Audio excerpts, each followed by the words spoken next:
Hello everyone, this is Caleb Simpson here from ZeldaDungeon.net, and you are watching our video walkthrough for The Legend of Zelda Majora's Mask. In the last chapter we went to Ikana Canyon and got the warp point there, and then stopped to collect a ton of cool, awesome stuff before moving on. Now that we have all that stuff, it's time to tackle the Ikana Canyon area officially.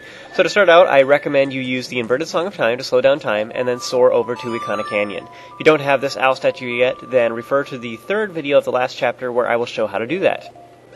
Alright, so before we actually dive into this area, I do want to point something out. In the center of Ikana Canyon itself, you'll notice that there is a house that has some new enemies surrounding it called Gibdos. Now, you guys are undoubtedly curious about this, and you'll probably investigate and such, so I will spend a little bit of time talking about it.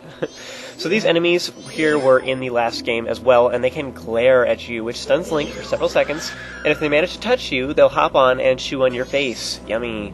Now, if you don't do anything, they'll just steadily take down your life and munch away, but if you do mash your buttons all over the place, then they'll let go after a few moments. So whenever they grab onto you, you want to go crazy and smash buttons on your joystick.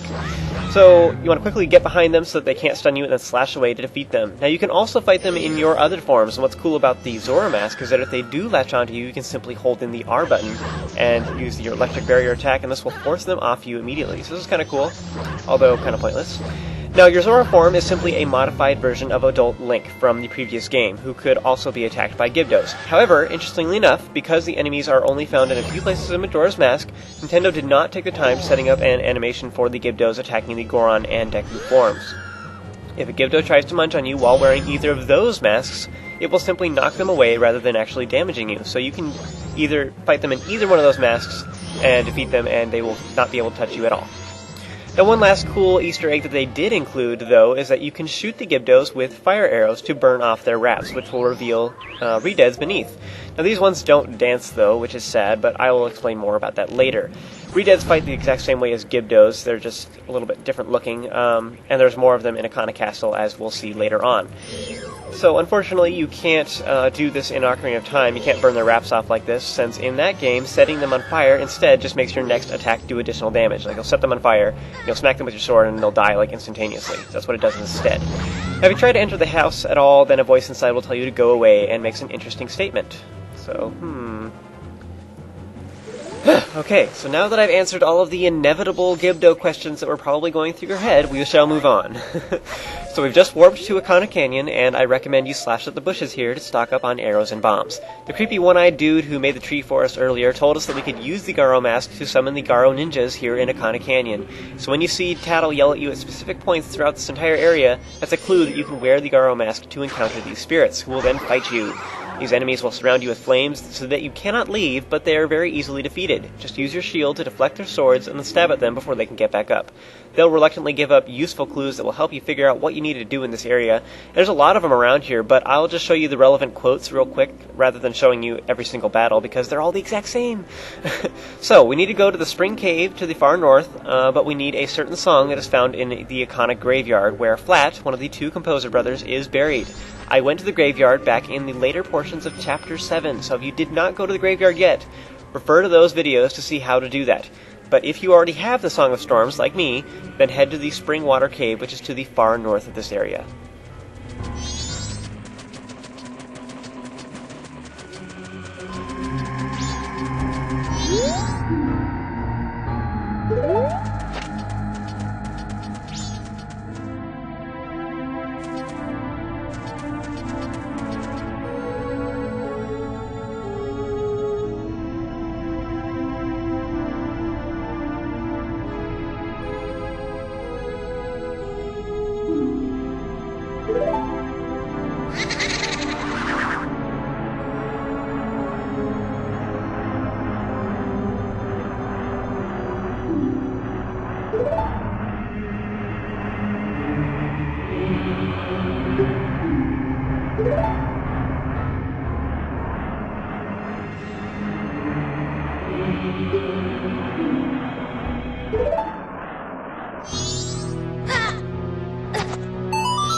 So now that the Gibdos are gone, you can approach the music box house to see a young girl named Pamela checking out the flowing water. As you approach, though, she will run back into the house and lock the door, so we try to figure out how to get in there.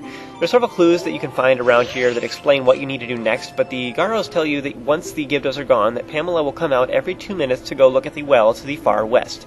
There's also a gossip stone here that says that you can make her come out early by blowing up a bomb, and she'll come out because of the explosion, and she still just goes to the well, but this way you can just make her come out faster.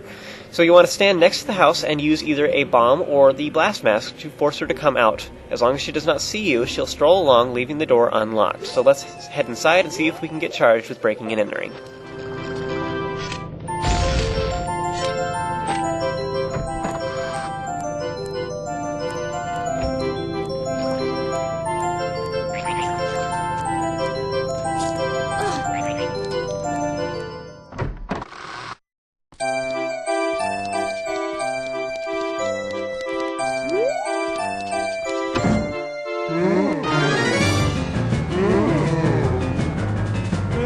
Whoa, that guy just came out of the closet. It's actually a cabinet, but the joke had to be made.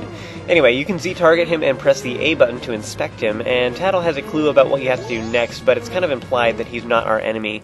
If you do try to attack him, or just walk forward in general, then you'll see Pamela intervening.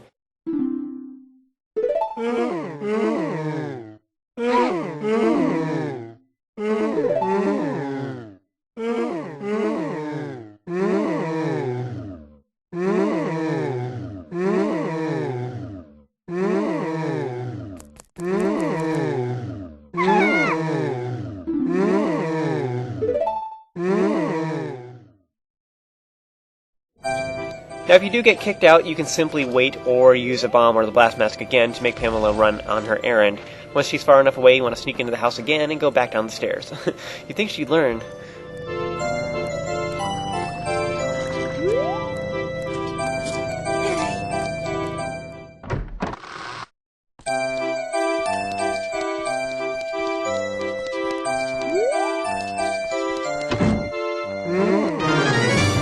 So Tattle told us that this guy looks like he needs to be healed, so whip out that ocarina of yours and play the Song of Healing.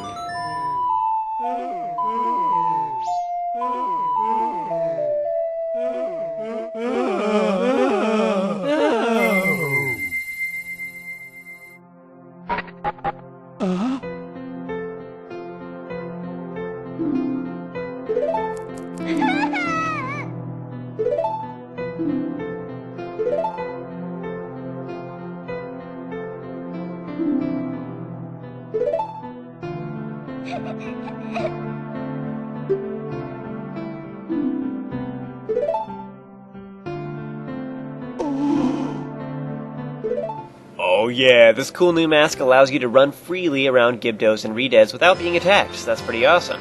But also, it allows you to speak with Gibdos, which is pretty sweet as well. What could they have to say? Before we leave, I do want to point out that the cabinet here in the back has tons of paper tags on the inside, which are called ofuda. These Shinto charms come from Japan, and they are to ward against evil, so apparently Pamela was trying to keep her father sealed away, if not perform an exorcism herself. Anyway, that's what these tags represent. The Japanese audience would understand this immediately. Kind of cool to know. I also really like the Gibdo bear. Anyway, at this point, you are unable to speak with Pamela and her father, but if you re-enter the building, you can then chat with them. Pamela herself thanks you for helping them, but she also asked you to leave because she kind of fears that if you end up speaking with her father, then he'll realize what happened, or it'll make it even harder for him to leave because he'll undoubtedly find you absolutely fascinating.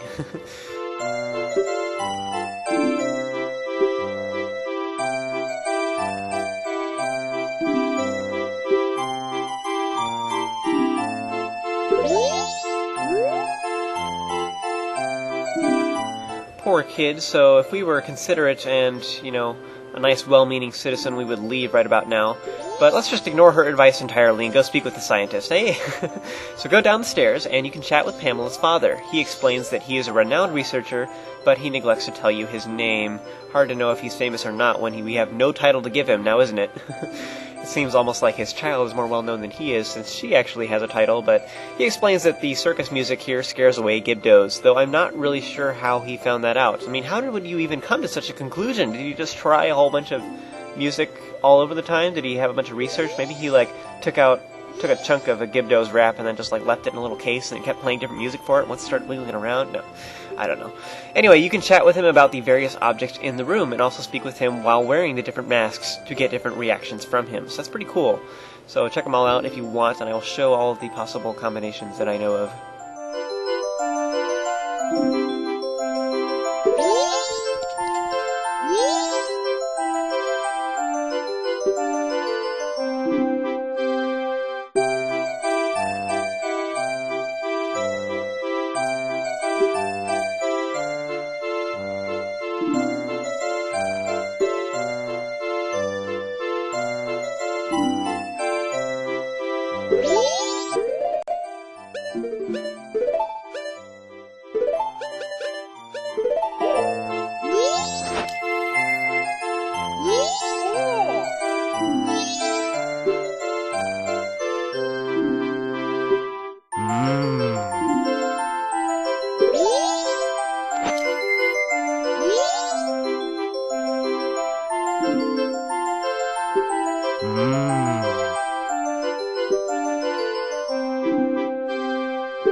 So back upstairs, if you speak with Pamela while wearing any of your other transformation masks, or the Gibdo mask herself, she'll get angry with you and toss you out.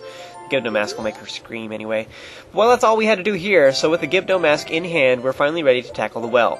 We're going to need some various items to prepare for that though, so soar over to Clocktown and join me for the next video.